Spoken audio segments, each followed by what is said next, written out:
we are introduced to Lazarus from Bethany. Those two words are important. Lazarus from Bethany. Lazarus means God helps. Bethany means the house of affliction. How would you like to live in a city called Affliction? That's where he lives. So essentially this whole story is about how God helps when we're living in a house of affliction. God is always there, ready to lend a hand. Even something as dire as death, God helps when we're in the house of affliction. Jesus receives a message. The one you love is ill. He is in the house of affliction. And so, Jesus, what are you going to do? And Jesus is so concerned that he waits 2 days without any explanation at all. But he knows that, yes, that house of affliction will stand for a little while, but eventually he will go and he will conquer and knock down that house of affliction. Many times in our own prayer, we send up our prayers as well. Lord, the one you love, and that could be ourselves or somebody else. Lord, the one you love is ill. Lord, the one you love is lonely after losing someone close to them. Lord, the one you love is worried about kids, about the job that they have. Lord, the one you love is basically in need or in trouble.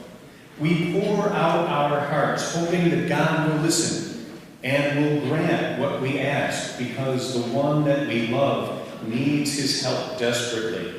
And it seems so many times that Jesus is delayed for a few days, just like in the gospel. But the message of this gospel today is it may take a couple of days, it may take a couple of years, it may take a while, but God will come to us, and God's will in fact be done. And so Jesus responds to that request. Lord, the one you love is ill, and he responds in kind.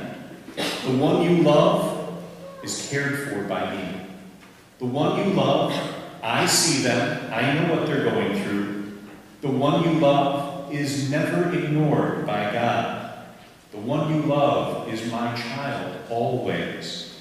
The one you love is cared for and protected by the powers of heaven. And so we then are called to have faith in God's time. And that is not an easy thing to do. We have to sit and wait for the Lord to come to us. Martha and Mary have that great confidence. They know that God indeed will act for them. Had you been here, Lord, my brother would not have died. They are absolutely sure.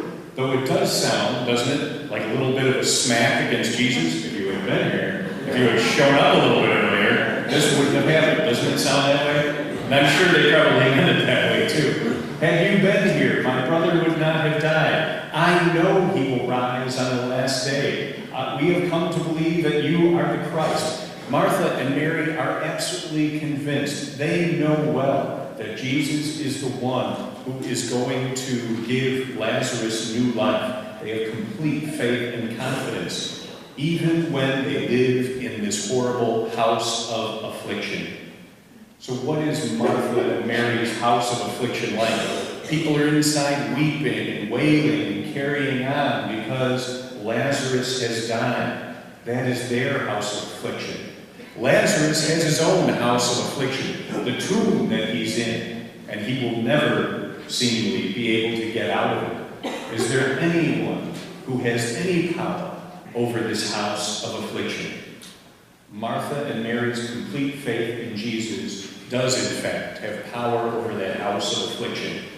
And so Jesus has to pull Mary, Martha, and Lazarus also out of these houses to give them new hope and new light. Notice that. He does not go inside the tomb. He does not even go inside the house. He stands outside. Martha and Mary come to him. Why? The light of day. They're in this house. Once again, everybody's wailing and weeping and carrying on for Lazarus who has died. There's got to be a great deal of despair in that house. Jesus calls Martha and Mary out of it. Come on, come into the light of day. Come into the place with some fresh air. And remember, he also calls Lazarus into the light of day, into now fresh air. Breathe it in, because those previous houses of affliction, the tomb, the wailing house, not a place to be. Come into the light. Come into fresh air. Come into the newness of life. It sort of reminds me of the apostles after the resurrection. Where are they after the resurrection? They're in the locked room. They haven't left. And Jesus calls them out of there. Come into the newness of light.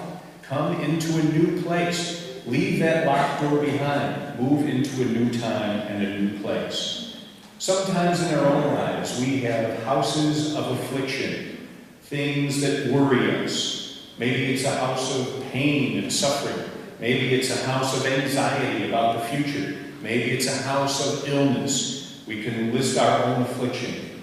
And we ask the Lord to call us into the light of day, to leave behind the stale air of the tomb and the house, and to come out into the new air that God has for us. Even an insurmountable obstacle, even death, is overcome by Jesus' power. And he calls Lazarus into new air and new light, a new way of living, and all is well again. So during this Mass, we can ask ourselves, what is our house of affliction? What are we imprisoned inside of that we need to cast off? Once again, illness, anxiety, worry, etc. Take that house of affliction. We ask the Lord to give us the courage to leave it behind, to break the lock that is on the door and move into new light of day, move into the fresh air, giving new life to us all. And so today, Martha and Mary and Lazarus, very faith-filled people, but they got locked in their own houses of affliction. But what happens? God helps. That name Lazarus, God helps. Jesus comes to them, calls them to new life, and the rest, of course, is a great story. That Jesus, even with the prospect of death and destruction, is able to call them out of it and say there is new light, there is new joy, there is new hope, there is new life, because Jesus, the Son of God, has come into the world to give new life and new hope to all.